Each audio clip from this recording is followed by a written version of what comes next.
Hey everyone, I'm Ben from the Bonehead podcast and welcome to Tournament Talk. We are looking at tournament rosters for all of the teams that were spoiled in the Blood Bowl 2020 rulebook. Hopefully we'll be running Blood Bowl tournaments for Blood Bowl Season 2 very soon, safely of course, and in preparation for that what we're doing is we're looking at some of our top tournament lists for all the teams. Every Blood Bowl tournament is different, whether it's the size or the skills. So what we're doing is we've got some rosters for 1100, 1.1 million, and we've got some rosters for 1200, 1.2 million. The reason we've got that is because it should give you the ability to add a little something or take a little something away to get it right for your tournament. Skills. What we're doing is we're highlighting some of the most important ones for the builds, or just some really good ones. So depending on your skill package for your tournament, sometimes there's only a couple, sometimes there's a lot, sometimes you can stack them, sometimes you can't. You should know kind of what to expect, whether it's for a team you want to run or what you're likely to play against. Today we're looking at Dark Elf rosters. Dark Elves have always been a solid top 5 team, top 3 team. In some people's world, top 1 teams. So let's have a look at how bad they're going to be to face in Blood Bowl 2020.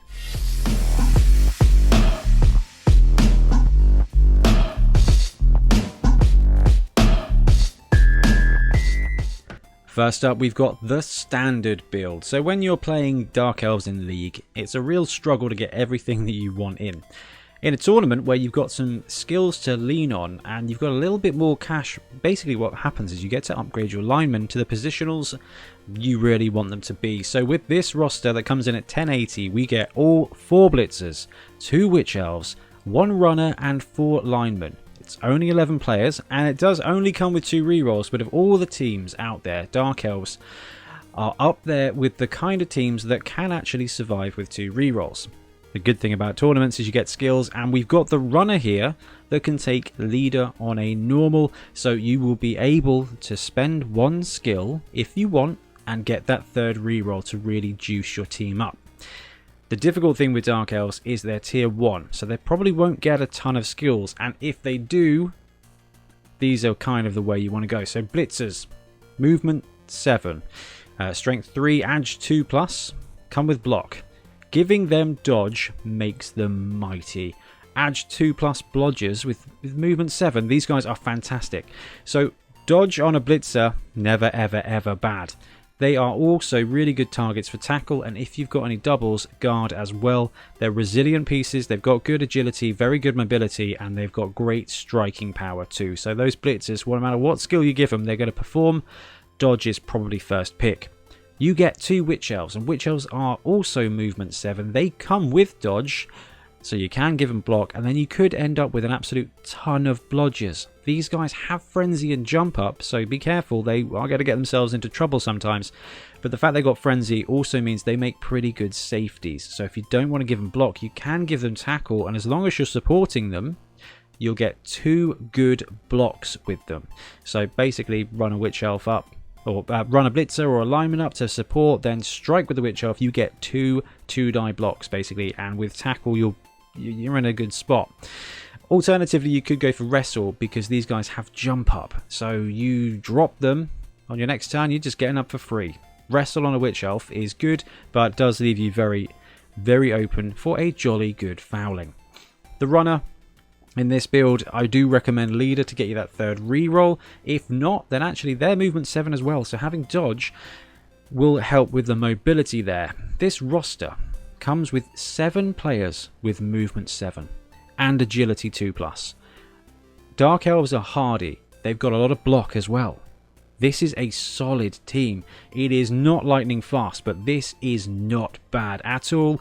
And you end up with some linemen who are movement 6, armor 9+, agility 2+. These linemen are decent linemen. If you've got any spare skills, kick will really help you with Dark Elves. Dark Elves, you can strike, but at a shorter distance. So being able to deploy that ball deep, so you can filter your team through, split it in half, or close, so you can mob in and then just use your agility to jump in there and grab it, gives you a huge advantage. And when they bump up to 1200, I would recommend leaving those 2 rerolls exactly where they are. What you can do for this one is you can bump up and grab an extra lineman, I think, and an apothecary. So what that does is that just gives you strength in depth. So that's 5, 6, 7, 8, 9, 10, 11, 12 players and the apothecary. What you can do is you can fudge that up or down. You can drop that lineman or drop the apothecary and take your third reroll to free up that skill. You're going to be running 11 or 12 players with an apothecary. It really just makes your team a little bit more... No, what am I saying? It makes your team way more resilient because you're either going to have one more player or an apothecary, and you're going to have one more skill basically on your team. So the difference between 1100 and 1200 is not massive, but it will perform better and will survive longer. So we're going straight in with the big guns here. So they've got some good star players. The problem with good star players is that they are expensive, and the problem with good teams is that they're expensive too. So we've looked at the 1100 list, we looked at the 1200 list, and you're thinking, alright, I've got some Dark Elves here, I've got some great team. Now try and add 270k of movement 8 nonsense onto it, and you end up having to sacrifice stuff, including rerolls. So Roxanna, you can fit her in at 1200, but you have to give up an absolute ton. 2 blitzers, 1 witch elf, 1 runner, and 7 linemen with 1 reroll. So right at the beginning of the video I said that Dark Elves could survive with 2 rerolls. Using leader on the runner is going to get you that second one. It's going to feel skinny, but Roxanna is going to carry your team. She's an absolute monster. Please go and have a look at the Roxanna darknail style player spotlight video. We go into detail in what she can and can't do, and when you're movement 8, agility 1+, leap, there's not a lot she can't do. So if you want to run Roxanna, you can in Dark Elves, and you can do it with some positionals. If you want that extra reroll, it's going to cost you a witch elf and a blitzer. You're going to be running 1 blitzer, 1 runner, 9 linemen, and a reroll. I don't know, I would rather have the extra blitzer and the witch elf. I get more movement, I get more integral skills, but that's entirely up to you. You can do it and it can be done, but it is a stretch. You can take Roxanna, but you're not going to have a lot else. But the cool thing is that the Dark Elves actually have access to 2 mid-range stars that I really like the idea of. So we've got we've got the Dark Glorial build here that comes in at 1190. So you get Glorial Summerbloom. Now Glorial Summerbloom is an interesting player. It's very pass heavy. You can... Right, Dark Elves took a bit of a hit. Their passing stats are below average. I think they're actually worse than the human team, all in all, which is a pretty tough gig. So Glorial Summerbloom, movement 7, strength 2, be aware she's strength 2, edge 2+, passing 2+, though, that's where we're looking at, with accurate dodge, loner 3+, which is better than normal, pass, sidestep, and sure hands. 150k, you get a sure hands passer.